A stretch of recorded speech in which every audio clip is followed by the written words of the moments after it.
রবিবারের মধ্য দুপুর, গল্পে গল্পে ভরপুর, দ্য ক্লাসিক পেজেস। আজকের গল্প জগদীশ গুপ্তর প্রলয়ঙ্করী ষষ্ঠী। 1886 সালে জগদীশ গুপ্তর জন্ম। জগদীশ গুপ্ত নিয়মিত প্রবাসী প্রবর্তক, বঙ্গবাণী, বিচিত্রা, ভারতবর্ষ প্রভৃতি সেই সময়ের পত্রপত্রিকায় লিখতেন। জগদীশ গুপ্তর জগতে মানুষ শুধু নির্মম নয়, ভয়ঙ্কর।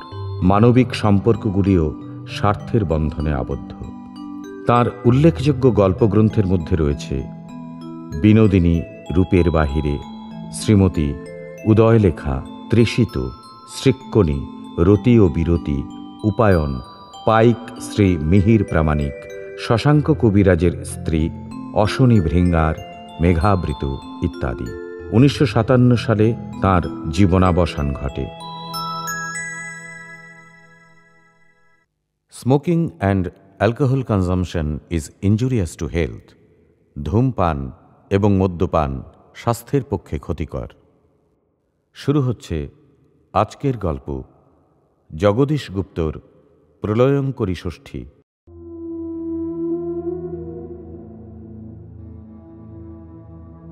সদু খাঁয়ের চোখ দুটি গোল আর লম্বা, আড়ে দিঘেসে প্রকাণ্ড, কিন্তু আকার আর চেহারার চেয়ে ভয়ঙ্কর তার কথা। সদু খাঁ কথা বলে খুব আস্তে আস্তে, চাপা গলায়। তার কথায় আর চেহারায় গরমিল যে তার কথা শুনলেই ধাঁ করে মনে হয় ধোয়াচ্ছে। বাস্তবিক কথাগুলো তার ধোঁয়ার মতোই, যেন হালকা, কিন্তু ভিতর থেকে কখন যে আগুনের জিভ বের হয়ে আসবে তার দিশা না পেয়ে লোকে তার সামনে একেবারে কুঁচকে যায়। যে কজন পেয়ারের মানুষ তার আছে, সদুর লোক বলে তাদের দাপট কম না, অথচ তারাই আবার তার সামনে শীতের ব্যাঙের মতো গুটিয়ে থাকে। সদু খাঁ আগে গাওয়াল করত, মানে কোমরের ঘুনসি, তামার তাবিজ, সুতোর গুলি, সূচ, টিনের আয়না, চিরুনি, কাঠের কৌটো, খেলনা, এইসব মণিহারি মাথায় করে গ্রামে গ্রামে ফেরি করে বেড়াত। তারপর সে শুরু করল ফোড়ের কাজ। পাট, তিসি, সর্ষে, রাই, ধান, ধনে, গম, তিল, কলাই, এইসব যখনকার যা ফসল গ্রামে গ্রামে ঘুরে 10-20 সংগ্রহ করে আড়তে এনে দিত। তারপরে সে ব্যাপারী হয়ে গেল, মানে মহাজনের নৌকা পাট কি ধান বোঝাই হয়ে যায় মোকামে, সদু খাঁ সেই নৌকার আর মালের ভার নিয়ে কর্তা হয়ে নৌকায় যাওয়া আসা করে। অতঃপর হাজার মনে এক পালোয়ারি নৌকা কিনে সে নিজেই মহাজন হয়ে গদিতে বসল।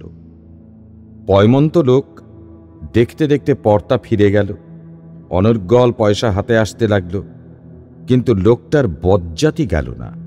সে হাটে যায়, বাজারের সেরা মাছটার চোয়াল ধরে তুলে অনর্থক জিজ্ঞাসা করে, কত? জেলে বলে, ওই 2.5 টাকা। 2.5 টাকা? বেশ সস্তা তো। বলেই চাকরের হাতে মাছটা তুলে দেয়। বিদেশি যদি কেউ সেখানে থাকে সে ভাবে বুঝি সত্যই সস্তা সদুর কাছে, কিন্তু যে চেনে সে মনে মনে হাসে। জেলে কেঁপে ওঠে। সদু যাওয়ার সময় 8 গন্ডা পয়সা জেলের চুপড়ির ভেতর ফেলে দিয়ে চলে যায়। যথালাভ মনে করে জেলে তাই ট্যাঁকে রাখে। সুদখোর নিধিরাম দত্তর ঘরে সেদিন আগুন লেগে গেল। এমন প্রায়ই হয়, গ্রামের ছোটখাটোর মধ্যে এও একটা ব্যবসা। দেশলাইয়ের কাঠিটা জেলে চালের উপর ফেলে দিলে আগুন লাগুক আর না লাগুক তার দাম 1 টাকা। ঘরের ভিতর জ্বলন্তটিকে গুঁজে দিলে 5 টাকা। ঘরের 4 কোণে আগুন দিলে 10 টাকা। ঘরের ভিতরকার মানুষ বাইরে বের হতে না পারে এমন করে বাইরে থেকে দরজা বন্ধ করে আগুন দিলে 10 টাকা। সদু খাঁ ছিল এই সবের সর্দার, কিন্তু ইতিমধ্যেই মস্ত ব্যবসায়ী বলে চারিদিকে তার নাম পড়ে গেছে। নৌকো হয়েছে 3খানা, ঢাকা, রাজমহল, ওদিকে কলকাতা পর্যন্ত তার মাল বেচা কেনা হয়। দোতলা দালানও আছে, 20টা কুঠুরি তার, বৈঠকখানা, ফরাস, তাকিয়া, গড়গড়া, ফুরসি, অম্বুরি তামাক, পিতলের বদনা সবই হয়েছে। দাসী, বাঁদি, খানসামা তাও 10-20টার কম না। বিবিও জুটেছে গোটা পাঁচেক, সোয়াগন্ডা। বিবিদের মহল সব আলাদা আলাদা। এক এক বিবির খাসে দুই দুই বাঁদি দাসী, বাঁদি বিবি সকলের গর্ভেই ছেলে মেয়ে জন্মগ্রহণ করেছে। 3-4 বছরেই সদু খাঁর অত বড় বাড়ি নোংরামি আর গোলমালে জংলা পায়রার আড্ডাকেও ডিঙিয়ে গেছে। নৌকার খেপে খেপে সদু টাকা ঘরে আনে 4-5 হাজার, কিন্তু একটি অভ্যাস সে কোনো দিনও ছাড়েনি। একখানা না একখানা নৌকায় সে প্রতিবারে যাই, একবার এখানা তো আরেকবার ওখানা, এইরকম করে 3খানাতেই সে পালাপালি করে বেড়ায়। সঙ্গে থাকে গোটা 2 দাসী বাঁদি আর তার কয়েল চৈতন্য। চৈতন্যর মতো অমনধারা ভয়ঙ্কর পাকা লোক সহজে চোখে পড়ে না। ফি দাঁড়ির ঝুলেদের শের পর্যন্ত সে চুরি করতে পারে, এমনই তার সাফাই হাত। কালীগঞ্জের বাজারের ঘাটে সদু খাঁর নৌকা গেরাপি করা আছে। পাটের গাঁট নেমে ঘাটেই কামানে ওজন হয়ে মহাজনের গুদামে উঠে যাচ্ছে। বাজারের ঘাটের খানিকটা উত্তরেই স্নানের ঘাট। নৌকার ছইয়ের উপর বসে ছাতি মাথায় দিয়ে মালের ওঠানামা দেখতে দেখতে সেই স্নানের ঘাটের দিকে মাঝে মাঝে শুধু আর চোখে তাকিয়ে দেখতে পায় 20-22 বছরের একটা বউ জল আনতে ঘোমটা একটু তুলে সদুরই পাটের গাঁট ওজন করা দেখছিল। সদুও ছাতি আড়াল করে মিটমিট করে তাকিয়ে দেখে নিজের মনে মনে বলে, বাহ, খাসা দেখতে তো। দেখতে হয়। রান্না বান্নার জন্য সঙ্গে যে বাঁধি দুটো এসেছিল তাদের একটিকে ডেকে বলল, এই আমি না, এদিকে আয় তো একবার। বলেন। স্নানের ঘাটে ওই যে বউটা পাটের গাঁট ওজন করা দেখছে, হ্যাঁ। তুই ওর পিছন পিছন গিয়ে ওর বাড়িটা চিনে আসবি, তারপর আমাকে চিনিয়ে দিবি, কেমন? যা যা, বউটা হাঁটা দিয়েছে। বাঁধি আমিনা বউটির বাড়ি চিনে এসে গোপনে সদুকেও সেই বাড়িটা দেখিয়ে দিল। সদু তার পরদিন হাঁটতে হাঁটতে ঠিক তার পাশের বাড়িটাতে গিয়ে উঠল। বাইরের উঠোনে দাঁড়াতে না দাঁড়াতেই বাড়ির লোক সমাদর করে তাকে ডেকে নিয়ে জলচৌকির উপর বসিয়ে দিল। একজন সম্ভ্রান্ত বড় কারবারির লোক বলে তারা সদুকে চিনত, তাই খাতির করে পান তামাক দিল। কিন্তু তামাক খাওয়া সদুর ভালো করে হলোই না। হুঁকা টানতে টানতে 2 গাল বেয়ে তার চোখের জল অবিরল ধারায় গড়িয়ে পড়তে লাগলো। বাড়ির লোক অবাক হয়ে সদুকে জিজ্ঞাসা করলেন, আপনি কাঁদছেন কেন? বড় কষ্টে কাঁদছি ভাই।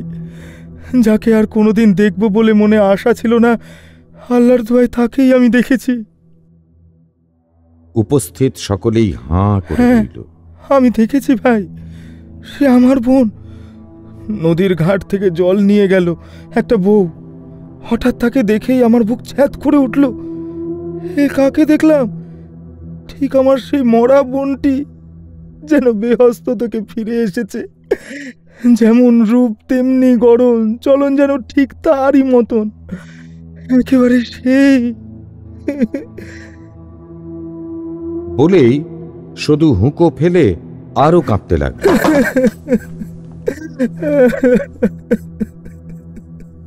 ও বাড়ির জসিমের বউ, সে খুব সুন্দর। সেদিন ওই পর্যন্ত শুধু কান্নাকাটি করে ওই বাড়ি থেকে চলে এলো। কিন্তু কথাটা জসিমের বউয়ের কানে উঠল প্রায় সঙ্গে সঙ্গেই। জসিমের বাড়ির লোকেরা সদুর নৌকায় গিয়ে দেখা করে বলল,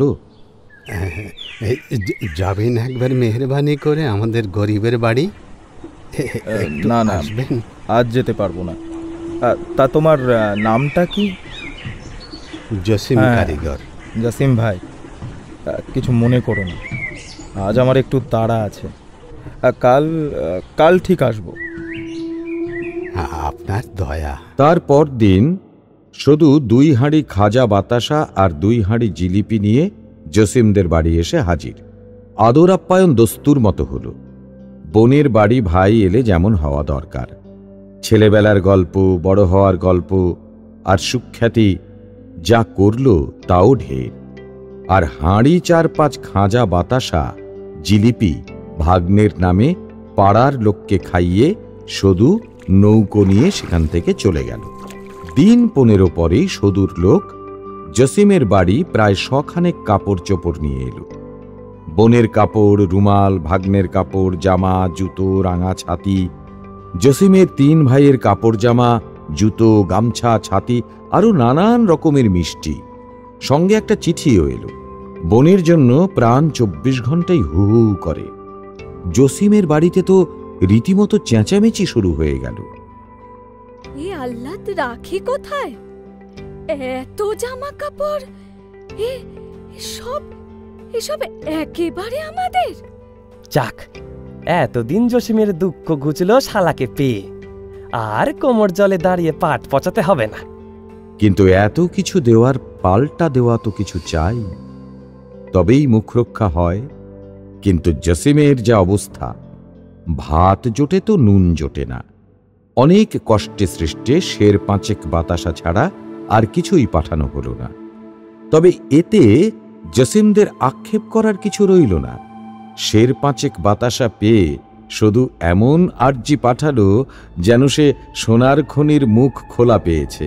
এমন করে লেনদেনের প্রণয়ে চলতে চলতে হঠাৎ একদিন সদুর বাড়ি একটা বিবাহ কেমন করে যেন আসন্ন হয়ে উঠল। জসিমের বাড়িতে সদুর পেয়াদা চিঠি নিয়ে এলো, আর 8 বেহারার এক পালকি, 2 পাইক, 1 দাসী পাঠালো বোনকে আনতে। চিঠিটা পেয়াদা পড়তে লাগলো। জসিম ভাই, আমার ছোট ভাইয়ের শাদী, বোনকে অবশ্যই পাঠাবে। শাদীর আর 8 দিন বাকি আছে। তোমরা তার 2-1 দিন আগেই রওনা হয়ে আসবে, তাতে অমত বা অন্যথা করবে না। জসিমের বউ পালকি চড়ে আগে পিছে পাইক পেয়াদা নিয়ে হুম হুম করে সদুর বাড়ি এসে পৌঁছল। জসিমের ছোট ভাই কাসেম, 15-16 বছরের ছেলে, সেও সঙ্গে এলো। পালকি শটানন্দরের দরজায় এসে থামল। দাসীর সঙ্গে জসিমের বউ পালকি থেকে নেমে বাড়ির অন্দরে চলে গেল। বিয়ে যেদিন হওয়ার কথা তার 3 দিন আগে সদু কাসেমকে ডেকে বলল, বিয়ে তারিখে হলো না কাসেম, লোক সঙ্গে দিচ্ছি, তুমি এখনকার মতো বাড়ি যাও। জসিম ভাইকে বলো বিয়ের আগেই ওরা ঠিক খবর পাবে। বউ? বউ ও কিছুদিন থাকবে এখানে, তারপর ব্যবস্থা করব। কাসেম চলে গেল। কিছুদিন যেতেই জসিমের বাড়ির লোকেরা বউয়ের জন্য ব্যস্ত হয়ে উঠল। তার উপর পরের বাড়ি গিয়ে এতদিন থাকা, যাই কুটুম্বিতা থাক, ভালো দেখায় না।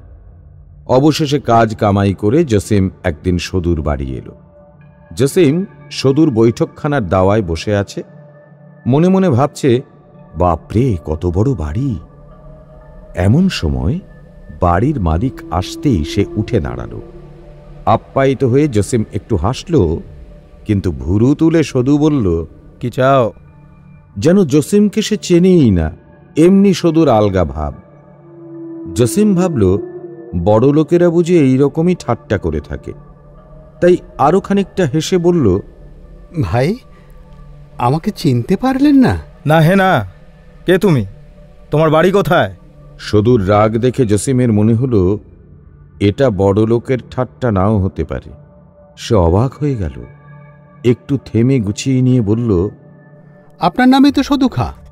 হ্যাঁ, আমারই নাম সদু খাঁ। তবে চিনতে পারলেন না কেন বুঝতে পারছি না। আমার নাম জসিম কারিগর, বাড়ি কালীগঞ্জ। কালীগঞ্জ চিনি বটে, কয়েকবার যাওয়া আসাও করেছি, কিন্তু তোমাকে তো চিনি নে। সে মরুকগে, এখন বলো তো কি দরকারে এসেছো এখানে? আমার স্ত্রী পালিয়েছে বুঝি? শুনে জসিম যেন আর থই পায় না। সদুর মুখের দিকে খানিকক্ষণ ফ্যাল ফ্যাল করে চেয়ে থেকে ভয়ে ভয়ে বলল, আপনি তাকে নিয়ে এসেছেন? সদু যেন আচমকা বাঘ ডেকে উঠল। জেন্দার, জেন্দার বলে সাড়া দিয়ে ঝাঁকড়া চুল ঘুরিয়ে জেন্দার এসে দাঁড়াল। হুজুর। তাকে দেখেই জসিমের কোমর জলে দাঁড়িয়ে পাট পচানোর পরেও হাতে যেটুকু বল ছিল তাও অবশ হয়ে গেল। ভ্রমরের মতো মিশমিশে কালো তেল মাখানো জেন্দারের দেহখানার দিকে তাকিয়ে জসিমের জিভটা একটু নড়ে গলার মধ্যে হিক্কার মতো একটা শব্দ হলো। আল্লাহ! শুধু জসিমের দিকে আঙুল তুলে বলল, এ বেটা পাগল, বলছে আমি নাকি ওর বউকে নিয়ে এসেছি। বাঁদির বাচ্চার কান দুটো কেটে রেখে নদী পার করে দিয়া যা। জো হুকুম। জো হুকুম বলে জেন্দার এগিয়ে আসতেই জসিম ফুঁপিয়ে কেঁদে উঠল। হাত দুটি জোড় করে বলল, দোহাই হুজুর, হুজুরের মা বাপ, রক্ষে করুন। যা তবে, আর পাগলামো করিস নে। কেমন করে খোঁজ পেল কে জানে। জসিম আছাড় খেয়ে পড়ল ঠিক মানুষটির সামনে। অর্জুন নমশূদ্র, 70 বছরের বৃদ্ধ। অর্জুন সব শুনে জসিমকে বলল, তুমি থানায় যাও, দেখি আমি কি করতে পারি। কিন্তু জসিম সে কথা কিছুতেই মানল না। বারংবার সে একই কথা বলতে লাগল। তোমরা একবার চলো সদুর কাছে, তোমরা বললেই সে আমার বউকে ছেড়ে দেবে। বেচারা তখন জানে না যে সদু তার বউকে নিকা করে তার ঘরেই থাকে। জসিম কান্নাকাটি করে অর্জুনের পা ধরতেই সে বলল, চলো চাই, তবে দেখে আসি। কিন্তু কিন্তু অল্পে মিটবে না। তুমি তাকে চেনো না, ও একটা শয়তান। জসিমের সঙ্গে অর্জুনকে দেখেই সদু হেসে বলল, এ কি বাবা, রাম হনুমান সঙ্গে নিয়ে এসেছে? এ হলো তার প্রথম কথা। তারপর দুই পক্ষের অনেক কথাই হলো, কিন্তু সদু একথা বলল না যে জসিমের বউ তার বাড়িতে নেই, আবার আছে তাও বলল না। সে এই কথাটি এড়িয়ে নবাগতদের এই বলে ধমকাতে লাগলো যে মুসলমানে আমাদের যাই হোক, তোরা তার মধ্যে কোথাকার কে? জসিম তো ভয়ে কথাই বলল না। তারপর শেষ কথা সদুই বলল, জাত তুলেই বলল, তোদের আক্কেল হয়তো জুতো খেলে, অনেকদিন বুঝি মাথায় পড়ে না। না, অর্জুনের বড় ভাইপো যুধিষ্ঠির অর্জুনকে টেনে বার করে আনলো বাড়ি থেকে। আনবার সময় চেঁচিয়ে বলে আসলো, এ মামলা মিটবে লাঠির ঘায়ে, খবর দিও কবে চাও। সদুও চেঁচিয়ে বলল, আচ্ছা আচ্ছা। দুপক্ষই জানল একটা মারামারি হবেই। যুধিষ্ঠিররা দলে প্রায় 25 জন, সবাই অর্জুনের শাগরেদ। খবর পাঠালে আরও কিছু লোক পাওয়া যায়, কিন্তু অর্জুন তা হতে দিল না। বলল, তারা 200-র বেশি তো নয়। মারামারির জায়গা ঠিক হলো নমশূদ্র পাড়ার নিচু একটা গোচারণের মাঠে। সেটা কিন্তু সদুরই প্রস্তাব। বোধহয় তার ইচ্ছা ছিল এদের মারতে মারতে ঠেলে বাড়িতে তুলে দিয়ে একেবারে ঘর বাড়ি পর্যন্ত সাবার করে দেবে। যুধিষ্ঠির একবার আপত্তি করল, কিন্তু অর্জুন বলল, না, ওইখানেই হবে। দিন ধার্য হলো। ধার্য দিনে ওরা আসলো। গুনতিতে 200 হবেই, তার বেশি ছাড়া কম হবে না।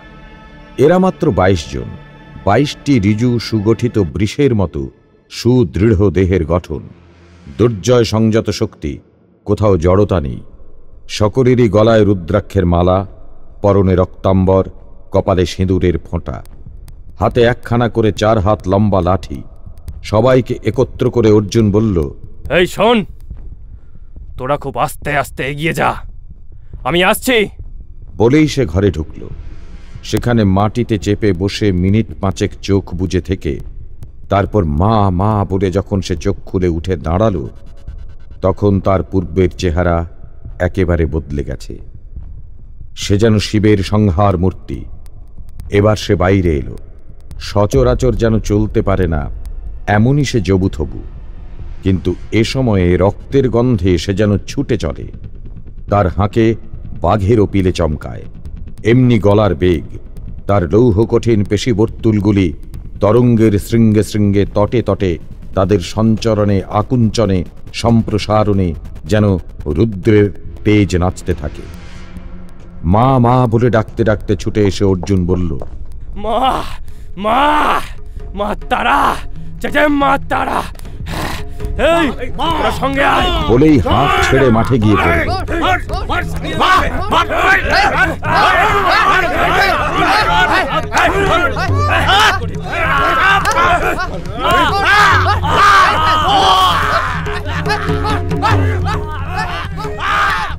তারপর যে কি হলো ভালো করে বলতে পারবো না।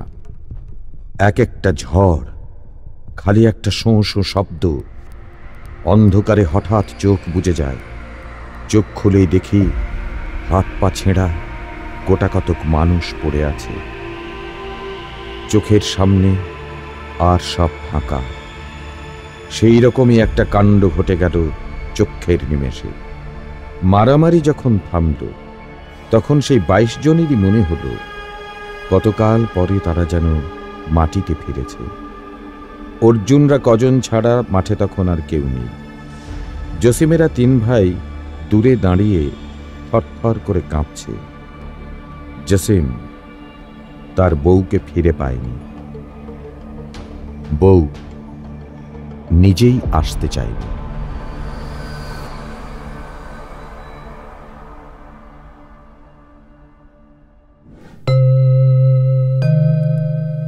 শুনলেন জগদীশ গুপ্তর লেখা প্রলয়ঙ্করী ষষ্ঠী। গল্পটি ভালো লাগলে লাইক, সাবস্ক্রাইব ও শেয়ার করতে ভুলবেন না।